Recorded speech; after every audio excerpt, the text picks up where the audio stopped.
Hi everyone, welcome to the class once again. मैं आशा करता हूँ आप बहुत अच्छे होंगे, अच्छी सेहत में होंगे और आपने सारे लेक्चर्स देखे होंगे इस चैप्टर के। इलेक्ट्रोडायनेमिक्स जो कि मैग्नेटिज्म के बारे में बात करता है और हमने देखा है कि चार्ज कैसे डिफ्लेक्ट होता है मैग्नेटिक फील्ड में, फोर्स क्या लगता है करंट कैरिंग वायर्स में, इस चैप्टर में हमने देखा है। आज की क्लास में प्रैक्टिस करेंगे नीट पैटर्न क्वेश्चंस और नीट एग्जाम में 4 चॉइसेस क्वेश्चंस आते हैं जिसमें एक ऑप्शन सही होता है। Let's go with the first question. यहां हमारा पहला सवाल है, a magnetic field a always exerts a force on a charge particle, B never exerts a force on a charged particle, exerts a force if the charged particle is moving across the magnetic field lines, exerts a force if the charged particle is moving along the magnetic field lines। देखो magnetic field हमें मालूम है कि force लगाता है जब भी charge move करेगा। स्टेशनरी रहेगा तो फोर्स नहीं लगेगा। और चार्ज कैसा मूव करना चाहिए, कभी भी along the magnetic field line अगर मूव करेगा तो फोर्स नहीं लगेगा, या उसके एंटी पैरेलल मूव करेगा तो भी फोर्स नहीं लगेगा। जब भी मैग्नेटिक फील्ड से कोई एंगल बनाएगा चार्ज पार्टिकल की वेलोसिटी, तभी उसे फोर्स लगता है।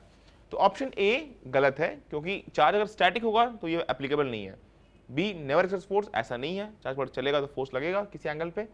सी exerts a force if the charge particle is moving across the magnetic lines. Yes, इसका मैं क्वेश्चन दिखा देता हूं, बहुत इजी सवाल है, इजीली आप लोग इस पे मार्क्स गेन कर सकते हो।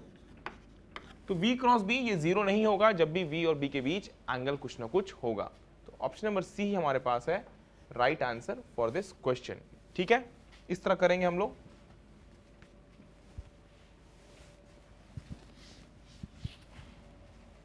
अगला सवाल देखते हैं।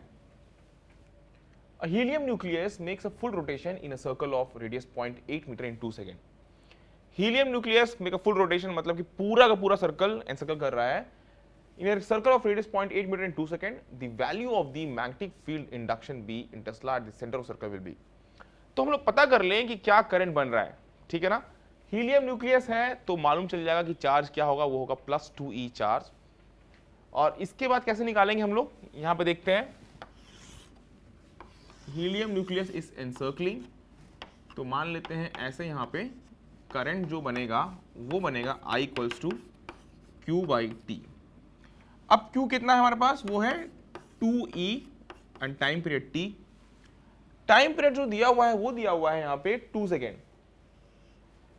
सर्कल ऑफ रेडियस 0.8 मीटर ये दिया हुआ है हमारे पास, जो भी सर्कल परफॉर्म कर रहा है वो दिया हुआ है। अब देखते हैं, रेडियस दिया हुआ है 0.8 मीटर, हमें निकालना है क्या, हमें निकालना है यहाँ पे the magnetic field induction eight B। B का फॉर्मूला क्या होता है, μ0I/2R, यही होगा। तो μ0 करंट की वैल्यू है 2e टाइम पीरियड और इनटू 2R, ये आ जाएगा μ0। और यहाँ पे इलेक्ट्रॉनिक चार्ज के लिए रख दे हम लोग 1.6 × 10⁻⁻19, ठीक है, अपॉन टाइम पीरियड, उसकी वैल्यू होगी 2 सेकेंड और इनटू 2, ठीक है, μ0 × 1.6 और यहाँ पे 2 भी रखेंगे हम लोग, डिवाइडेड बाई μ0 T × 2 × R की वैल्यू है 0.8 मीटर। 2 and 2 कैंसिल्ड आउट और यहाँ पे 0.8 से जाएगा 2 टाइम्स, फिर ये 2 कैंसिल आउट हो जाएगा, तो बचेगा 10⁻⁻19 × μ0 विथ प्रॉपर SI यूनिट्स। हमारे पास ये आंसर निकल के आया है। तो option number C exactly match कर रहा है, कोई दिक्कत वाली चीज नहीं है, आराम से सॉल्व करेंगे। देखो नीट एग्जाम में फिजिक्स के सवाल जो होते हैं ना, आपको फॉर्मूले ध्यान होने चाहिए, कॉन्सेप्ट ध्यान होने चाहिए। बहुत इजी सवाल आते हैं, मीडियम लेवल के सवाल आते हैं। इसमें out of 45 questions in physics, मान के चलो कि एटलीस्ट 20 क्वेश्चंस तो आपको इजी लेवल के मिल जाएंगे, बाकी 25 जो है थोड़ा सा जो है ट्रिकी आ सकता है। Question number 3, imagine that an electron revolves around a circle of radius 5.3 × 10⁻11 metre with a linear velocity of 7.5 × 10⁴ meter per second in a hydrogen atom. The magnetic field produced at the center of the circle due to the electron is 43 × 10⁻2.43 या 43 × 10⁻4। कहीं ना कहीं 43 relation है यहाँ पे, तो थोड़ा सा कैलकुलेशन बेस्ड हो सकता है सवाल ये। Electron revolves around a circle of radius 5.3 × 10⁻11 metre, कुछ वैसे ही सवाल है यहाँ पे भी। ठीक है, इलेक्ट्रॉन रिवॉल्व कर रहा है यहाँ पे। अगेन जो करंट एसोसिएटेड होगा वो होगा E upon time period. Time period क्या होगा यहाँ पे, E upon 2 pi R by V. तो v ले लिया हमने ऊपर, जिसकी लीनियर स्पीड होगी वो ले लिया हम लोगों ने। फिर यहाँ पे जो मैग्नेटिक फील्ड बनेगा at the centre that will be mu not I by 2r, ये होता है। तो म्यू नॉट आई की value EV by 2 pi R multiplied with 2 into R, ऐसे कर देंगे हम लोग। तो हमें चाहिए क्या यहाँ पे, रेडियस चाहिए। Circle of radius 5.3 into 10⁻11 metre, ये दिया हुआ है 5.3 इंटू 10⁻11 मीटर, आर की वैल्यू दी हुई है, with linear velocity of 7.5 into 4 metre per second. तो यहाँ पे जो अगर हम ओपन करें इसे, म्यू नॉट की वैल्यू होगी 4 pi into 10⁻⁷, electronic charge 1.6 into 10⁻⁻19 multiplied with, अब यहाँ पे वेलोसिटी कितनी दी हुई है चेक कर लेते हैं एक बार। वेलोसिटी हमारे पास 7.5 into 10⁻⁴, 7.5 into 10⁻⁴ with proper metre per second, 2 into 2 4, और यहाँ पे फिर आ गया pi, 2 pi into 2 4, R square 5.3 into 10⁻11,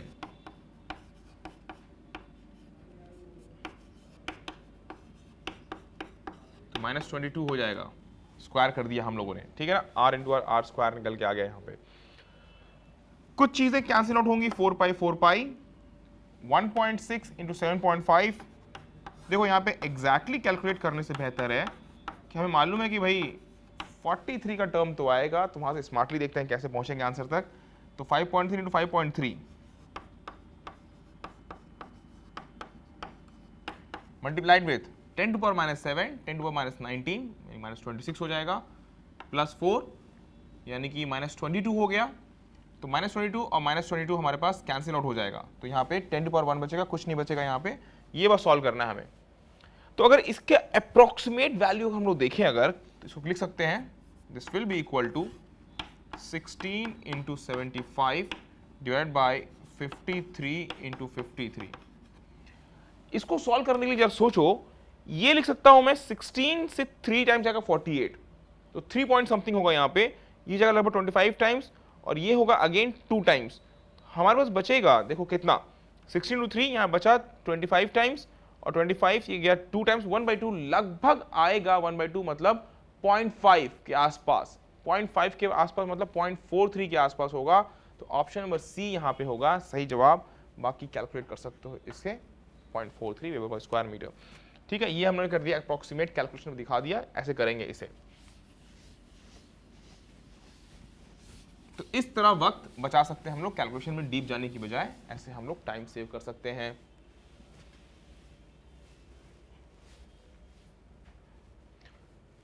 next question आगे बढ़ते हैं। Fourth, in the figure shown there are 2 semicircles of radii R1 और R2। R1 और R2 दो हमारे पास सर्कल है यहाँ पे, in which a current I is flowing, the magnetic field induction at the center O will be, ठीक है ना। ये ले लेते हैं हम लोग R1, या R2 लिखा, ये R1 ले लेते हैं, ये है R2 हमारे पास। Mu not I by 2 R1 plus R2, mu not I by 4 R1 minus R2, mu not I by 4 R1 plus R2 divided by R1 R2, mu not I by 4 R2 minus R1 divided by R1 R2, ठीक है ना। तो यहाँ पे निकालना हमें कौन सा ऑप्शन सूट करेगा। तो देखो, एक के कारण मैग्नेटिक फील्ड बनेगा किधर, मैं अगर ये एनसर्कल करूं, थंब दिखा रहा अंदर की तरफ, तो दोनों जो है एड अप करेंगे, ठीक है, दोनों जो है एड अप करेंगे। तो बहुत सिंपल है कि mu naught I by 2R को स्मार्टली यूज किया जाए।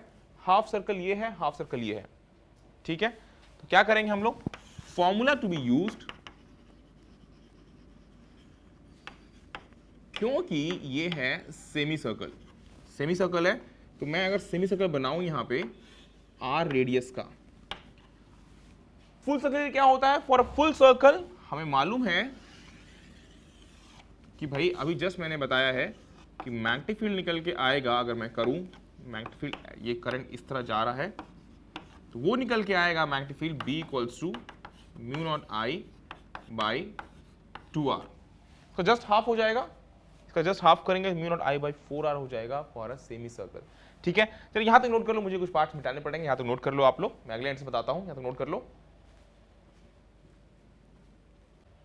तो आगे बढ़ते हैं, और यहाँ पे मैं दिखा दूं यहाँ पे कि B जो होगा, तो mu not I by 4R ये यूज करेंगे हम लोग। तो दो सेमी सर्कल है और दोनों एनहांस कर रहे हैं, तो mu not I by 4R1 तो नेट मैग्नेटिक फील्ड होगा एक के कारण और दूसरे के कारण को, दोनों के इफेक्ट को हम लोग एड अप कर देंगे। क्या निकल के आएगा?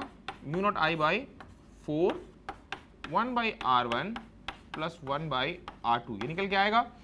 सो सिंप्लीफाई कर दें तो रिजल्ट जो निकल के आएगा फाइनली,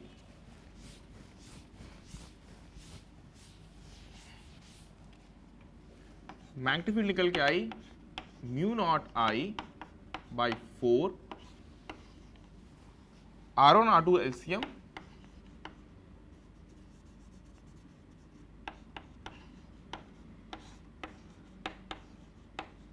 ठीक है। कौन सा ऑप्शन मैच कर रहा है चेक कर लेते हैं यहाँ पे हम लोग।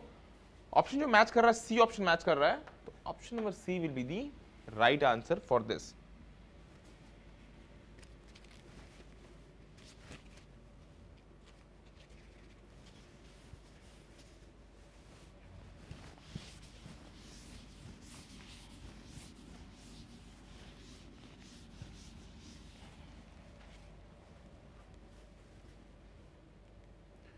Two parallel long wires A and B carry currents I1 and I2. I2 less than I1 है. When I1 and I2 are in the same direction, the magnetic field at a point midway between the wires is 10 microtesla. If I2 is reversed, the magnetic field becomes 30 microtesla. The ratio of I1 by I2 is. यहाँ पे long parallel wires हैं A and B carry current I1 and I2. देखो, एक wire मान लेते हैं इस तरह, दूसरा वायर मान लेते हैं इस तरह, ठीक है। They carry current I1 and I2, तो यहाँ पे मैंने इस पे लगा दिया करंट I1 और यहाँ करंट लगा दिया I2। When I1 and I2 same direction, the magnetic field at a point midway between the wire is 10 microtesla. जब सेम सेंस में होंगे, अगर दोनों के बीच में सेपरेशन मान लेते हैं 2a है, ठीक है ना, तो ये मिडवे कितना होगा a डिस्टेंस और ये डिस्टेंस भी कितना होगा a डिस्टेंस। तो मिडवे जो भी पॉइंट होगा p पॉइंट, एक फील्ड जो है एक के कारण जा रहा है into the plane of the board, दूसरे कारण जाएगा out of the plane of the board, तो दोनों कैंसिल आउट करेंगे इफेक्ट। तो अगर मैं निकालूं यहाँ पे नेट फील्ड, वो होगा B1 minus B2 mu naught I1 upon 2 pi A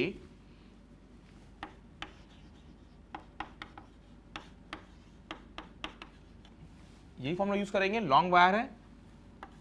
finally mu not upon 2 pi A I1 minus I2 ये निकल के आया।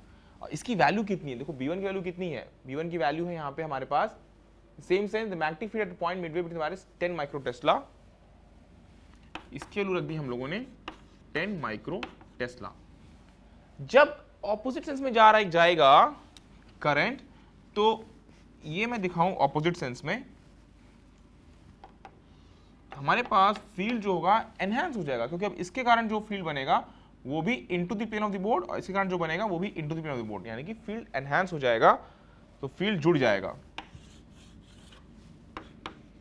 ये बी डैश लिखते हैं, that will B B1 dash plus B2 dash. B1 तो सेम होगा, तो mu not I1 upon 2 pi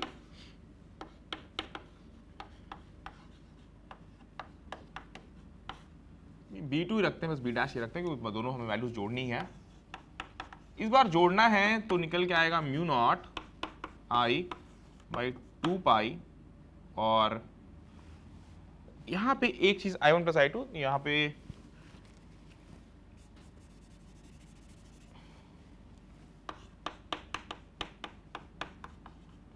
I1 plus I2 ये निकल के आ गया। अब इसकी वैल्यू कितनी है? 30 माइक्रोटेस्ला। ये मान लेते हैं इक्वेशन नंबर हमारा है 2, ये मान लेते हैं इक्वेशन नंबर हमारा है 1। अगर हम 1/2 करें B बाई B डैश, हमें निकालना है ratio of I1 by A2, ये निकालना है। तो इसको निकालने के लिए अगर मैं 1/2 करूं, ये part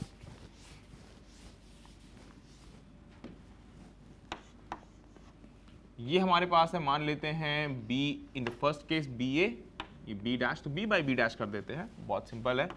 B by B dash is equal to निकल के आएगा I1 minus I2 divide by I1 plus I2।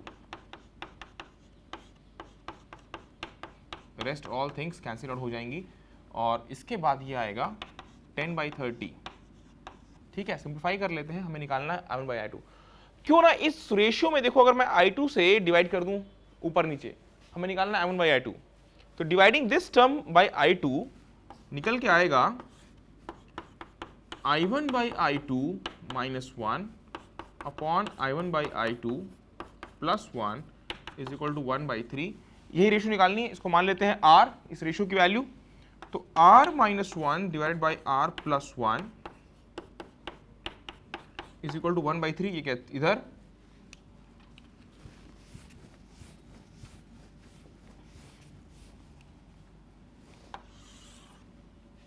3R minus 3 is equal to R plus 1। तो ये इधर गया R, तो 2R is equal to 4, R equals to 2। तो ratio कितना निकल के आया, वो निकल के आया 2। हमारा आंसर होगा 2, यानी कि option B is the right answer for this one.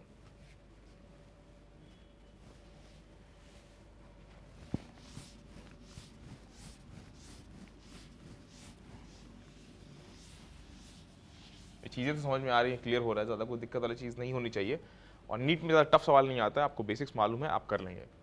6th, net magnetic field at the center of the circle O due to a current through a loop in the plane of paper as shown in figure is 0, perpendicular to paper inwards, perpendicular to paper outwards, perpendicular to paper inwards if theta is less than or equal to 90 degree, and perpendicular to paper outwards if theta is less than or equal to, if 90 से ज़्यादा होगा या 180 degree से कम होगा। तो देखो कैसे करेंगे, यहाँ पे एक स्ट्रेट वायर है, एक सर्कुलर वायर है।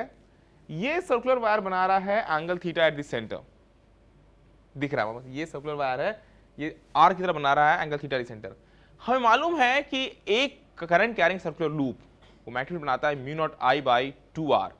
तो यहाँ पे जो बनेगा magnetic field due to circular arc,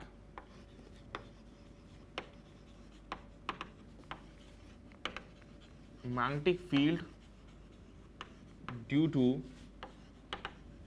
circular arc जो दिया हुआ है, ठीक है ना, एक उसके कारण बनेगा। और दोनों का देखो करंट एक में ऐसे जा रहा है, एक में ऐसे आ रहा है। तो मैग्नेटिक फील्ड का सेंस जरा देख लें हम लोग।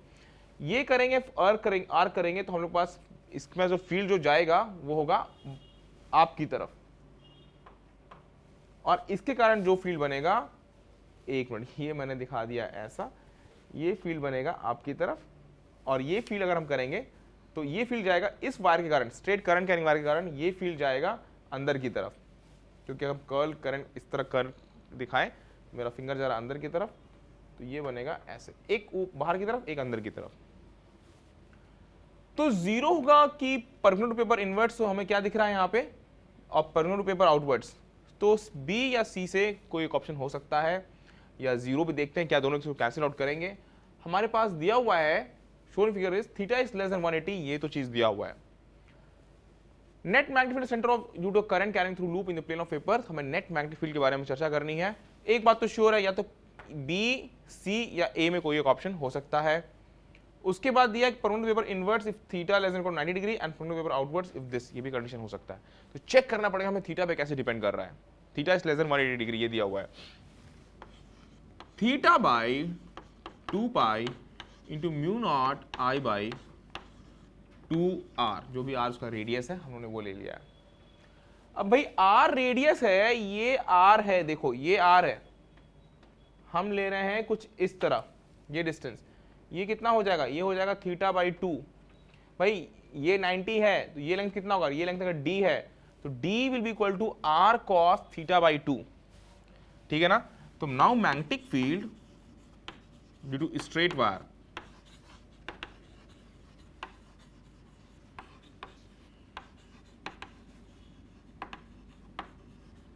due to straight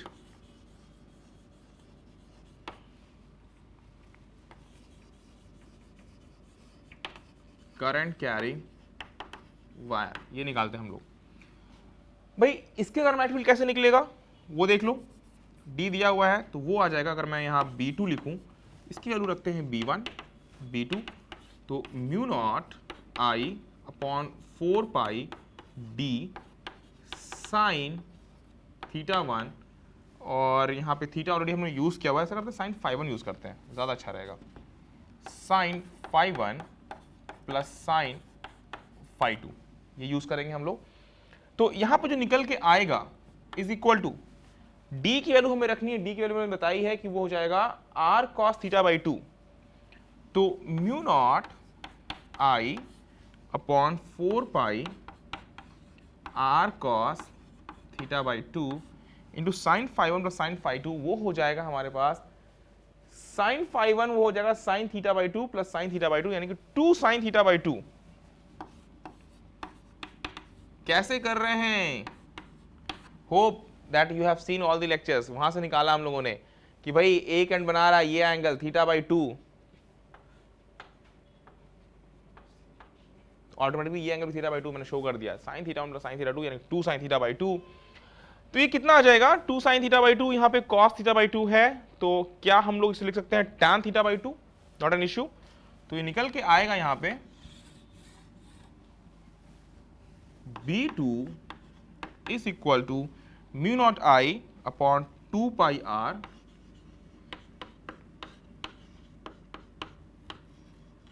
और यहां पे ये आएगा tan theta by to.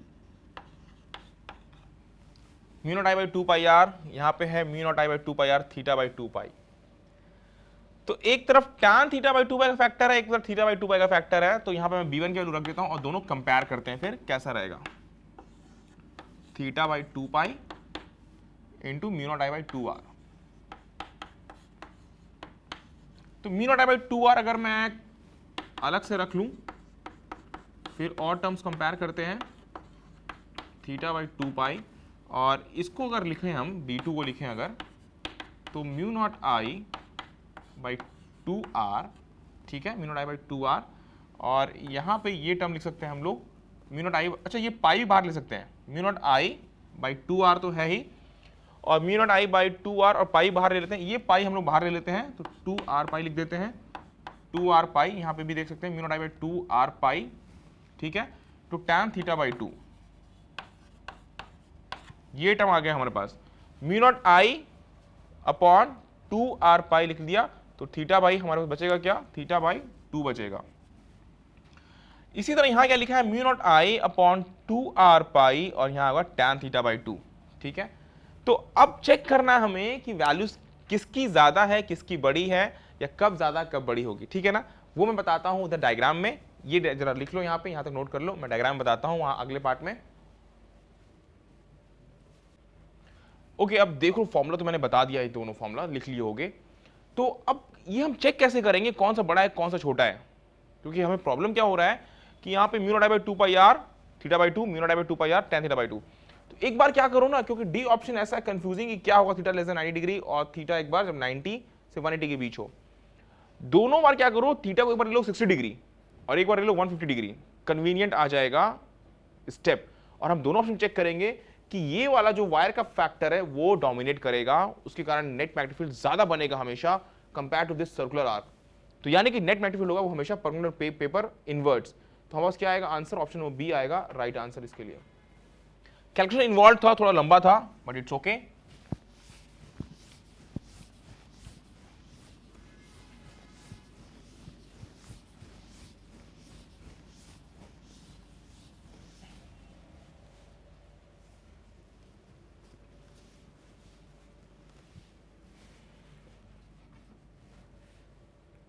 Seventh, two straight long conductors AOB and COD are perpendicular to each other and carry currents I1 and I2.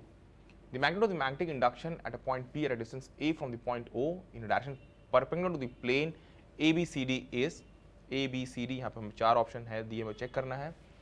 Straight long conductors AOB and COD, तो देखो हमारे पास ऐसे दिया रहेगा AOB लॉन्ग कंडक्टर्स हैं, COD दो wires हमारे पास, ठीक है, दोनों में करंट फ्लो हो रहा है। Two straight long conductors AOB and COD are perpendicular to each other and carry currents I1 and I2. The magnitude of the magnetic induction at a point P at a distance A from the point O in a direction perpendicular to the plane ABCD. तो हमें देखना है कि perpendicular plane ABCD and it's A from the point O, मतलब मान लो current जा रहा है इसमें इधर, इसमें जा रहा है करंट मान लो इधर, इसमें I1 इसमें I2, तो perpendicular to the plane ABCD, तो कहीं यहां पे अगर हम पॉइंट ले लें, ठीक है ना, तो इस वायर से भी कुछ डिस्टेंस होगा सेम A डिस्टेंस, और इस वायर से भी सेम डिस्टेंस होगा, वो होगा ए डिस्टेंस। कहीं पे भी ले लोगे पॉइंट, अगर यहाँ भी लोगे तो देखो डिस्टेंस अगर हम यहाँ से ले, पॉइंट ओ से ले, अगर डिस्टेंस ओ से ए डिस्टेंस की दूरी पे ये दिया हुआ है ए फ्रॉम द पॉइंट ओ, तो यहाँ पे अगर लेंगे हम ए डिस्टेंस की दूरी पे, मान लो आपकी तरफ लेते हैं, तो I1 से ए डिस्टेंस की दूरी पे लिए हैं, तो मैग्नेटिक फील्ड किधर बनेगा, इधर की तरफ बनेगा। ऐसे कर्ल कर रहे हैं तो मैग्नेटिक फील्ड बनेगा इसके कारण इधर की तरफ, और जो इसके कारण बनेगा इस पॉइंट पे वो बनेगा नीचे की तरफ। तो जो दोनों कारण नेट मैग्नेटिक फील्ड बनेगा वो बनेगा under root b1 square plus b2 square. ज़्यादा समय न लगाते हुए देखते हैं, क्योंकि हर एक स्ट्रोक लॉन्ग करंट के कारण बनता है mu not I by 2 pi D. तो यहाँ पे म्यू नॉट आई अलग अलग है, तो म्यू नॉट अपॉन 2 पाई, और यहाँ पे हम लोग कर देते हैं a distance under root I1 square plus I2 square. ये रिजल्ट निकल के आएगा mu not upon 2 pi a. तो I1 square plus I2 square power 1/2, I1 square plus I2 power 1/2, इसमें है mu not upon 2 pi a. Option number C बहुत ही correctly match कर रहा है, बाकी रेस्ट ऑप्शंस इनकरेक्ट होंगे, जैसा कि मैंने दिखाया यहाँ पे डायग्राम में। ट्रिकी क्वेश्चन था, समझने लायक था कि डायग्राम बन गया तो हम लोग आसानी से कर सकते हैं। 8th question, a metal wire of mass m slides without friction on 2 rails placed at a distance L apart. The track lies in uniform vertical magnetic field B. A constant current I flows along the rails across the wire and back down the other rail. The acceleration of the wire is BMI by L, BIL by M, MBIL या MIL by B. Metal wire of mass m slides without friction on 2 rails placed at a distance L apart. Diagram कैसा बनेगा, ऐसा बनेगा। यहाँ पे हमारे पास metal wire ऐसा है,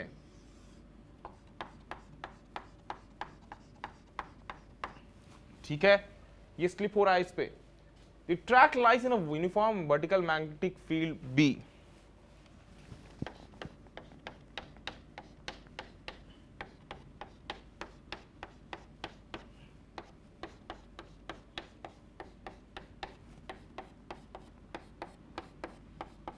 ठीक है, अब ये रेल जा रहा है इधर, ठीक है। The track lies in uniform vertical magnetic field B. A constant current I flows along the rails across the wire and back down the other rail. So constant current I flows along the rails across the wire. हमारे पास current मान लो ऐसे flow हो रहा है I magnitude का। ये जो दिया हुआ डेटा वही मैं यहाँ पे मेंशन कर रहा हूँ, यानी कि यहाँ पे सर्किट कंप्लीट होगी, ठीक है ना। Cross the wire and back down the other rail, the acceleration of the wire is, acceleration यानी कि जो फोर्स लग रहा होगा इस पे वो लग रहा होगा ILB, ठीक है ना, ये लग रहा होगा क्योंकि ये L लेंथ का होगा। मास दिया हुआ है इसका M, यहाँ पे दिया हुआ है mass M slides on friction 2 rails placed L apart, तो एक्सेलरेशन होगा force by mass BIL by M, ठीक है ना, फोर्स निकाल दिया BIL by M। Option number C is the right answer for this. इस तरह करेंगे हम लोग ये सवाल। स्ट्रेट क्वेश्चन था, ज्यादा दिक्कत वाली चीज नहीं थी।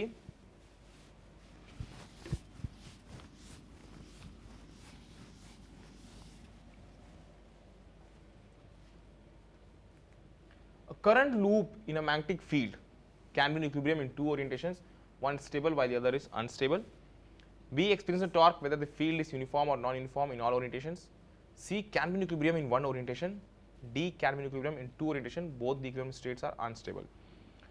भैया करंट लूप को मैग्नेटिक फील्ड में रखोगे, हम लोगों ने सीखा है, मान लो ये करंट लूप है, मैंने सिखाया है, इस पे टॉर्क कब लगता था, ध्यान होगा,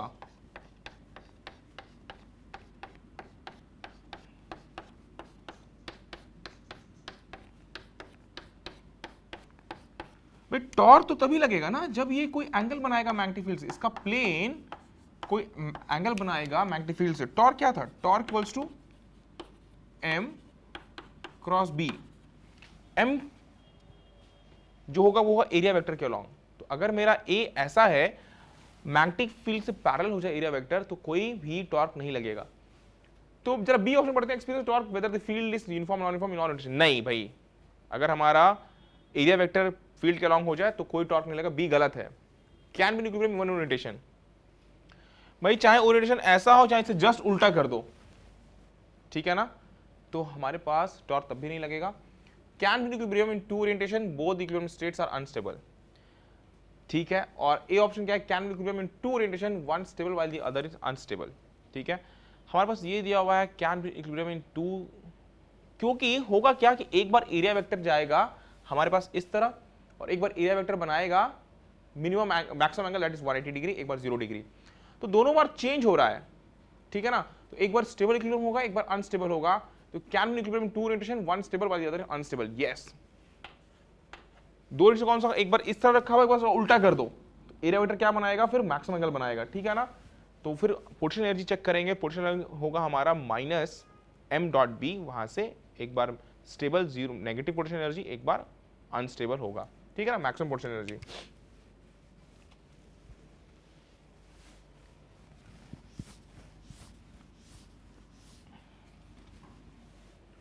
आगे बढ़ते हैं हम लोग। Two long straight parallel conductors are separated by a distance of 4 cm and carry current 10 ampere. The work per unit length of a conductor to be done to increase separation between conductors to 8 cm if the current flows in the same direction is. यहाँ पे निकालना है work done हमें।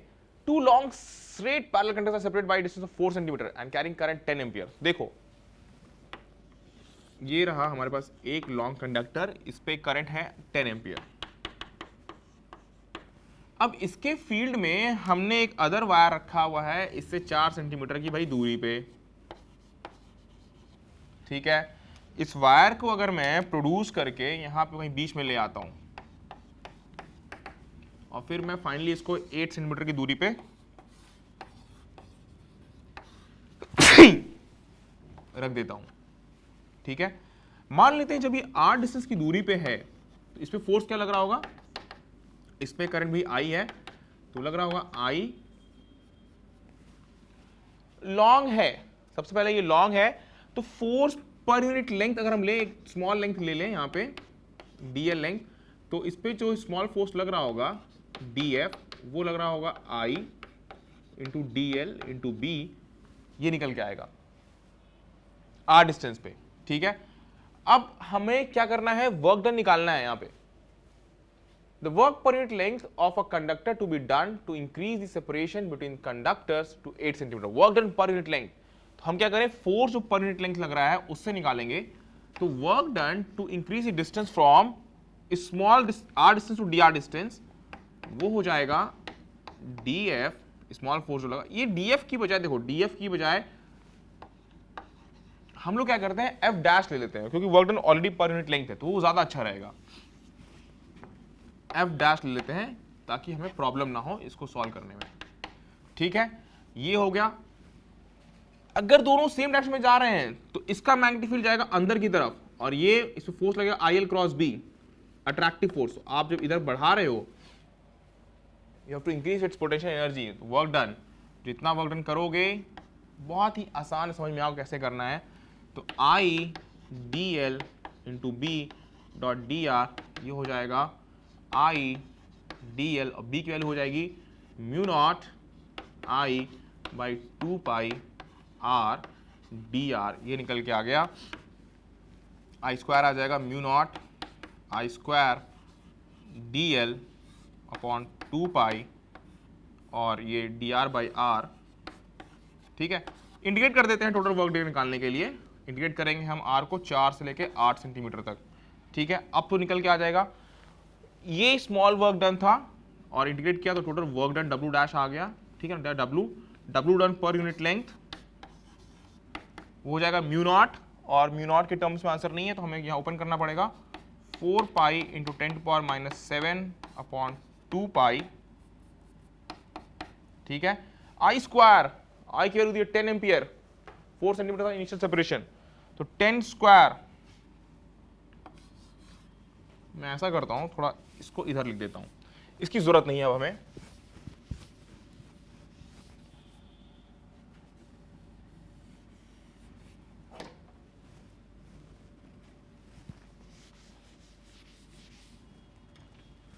Work done per unit length is equal to 4 pi into 10⁻⁷।